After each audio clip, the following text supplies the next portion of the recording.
This one is called I Had a Disturbing Conversation with My 7-year-old daughter. It was posted 4 years ago by a guy named Sam Haysom. Let's begin. Dad, I saw a zombie! I was in the kitchen making tea when my little girl came rushing in. She ran through the back door so fast she almost tripped up the step. I poured boiling water from the kettle into a mug, hardly looking up. Oh yeah? Yeah, I did. Its face is all pale and messed up. It was gross, Dad. I put the kettle back and picked up the milk, sighed inwardly. I really had to be more careful about what I watched on TV in the evening. Rosie has a habit of sneaking downstairs in the night, and last week she caught me watching The Walking Dead, of all things. She had zombies on the brain ever since. I keep telling her they're not real, but it doesn't seem to make a difference.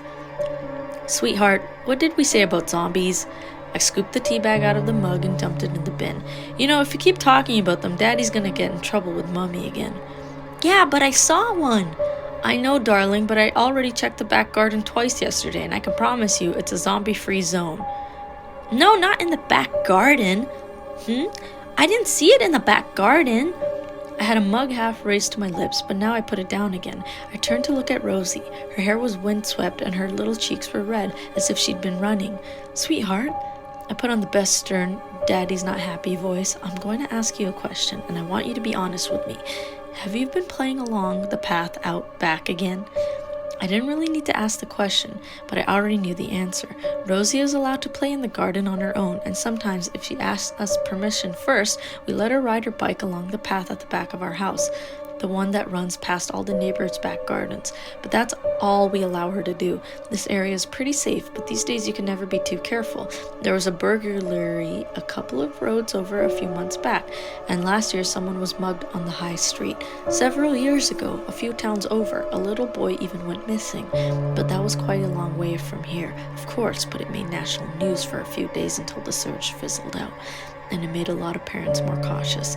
Rosie's getting older now, and she's an adventurous girl, but still you have to have boundaries, and on a few occasions lately, Rosie's been crossing these boundaries, riding her bike further than she should, not coming in straight away when we call her, and sneaking out the back gate when she's only meant to be playing in the garden. As I watched Rosie now, I noticed her face getting redder. She looked away from me, down at the kitchen floor, and scuffed her feet.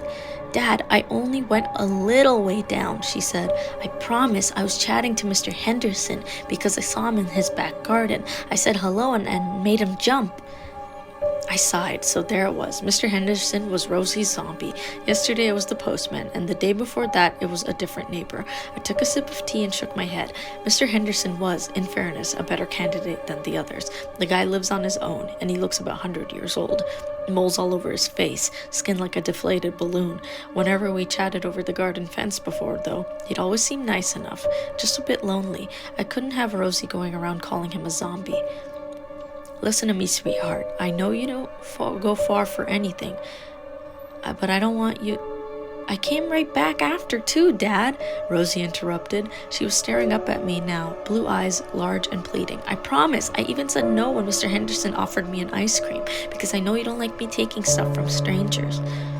I opened my mouth to respond, then paused. He offered you ice cream?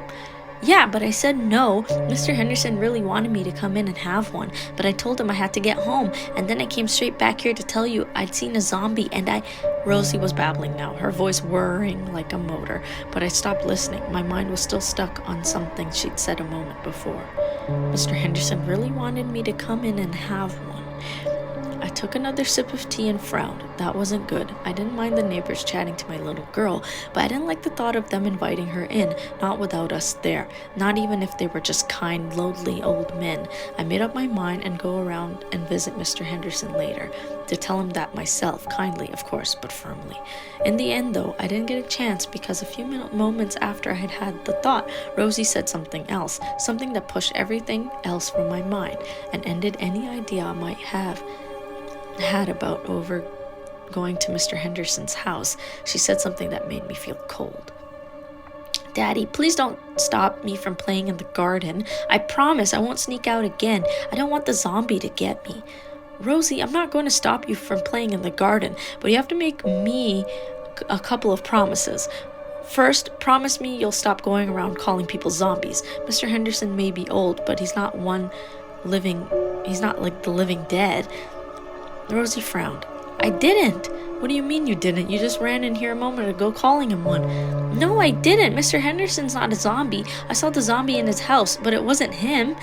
I frowned. I had the mug raised to my lips to take another sip of tea, but now I put it down again. What do you mean, sweetheart? You saw someone else in his house? Yeah, the zombie, Dad. I could see it pressed against his little basement window while I was talking to him. Cold fingers ran up my spine. What? Yeah, it was really scary. Its face is all bashed up and bloody, and its mouth was open, like it was screaming at me. But do you know what confused me most, Dad? I tried to keep my voice steady. What? Well, I didn't realize kids could be zombies too. I thought it was only grown-ups, but I guess I must have had been wrong, because the only one in Mr. Henderson's basement looked like a little boy. And that's the end of the story. I'm glad she didn't go to Mr. Henderson's house to get some ice cream.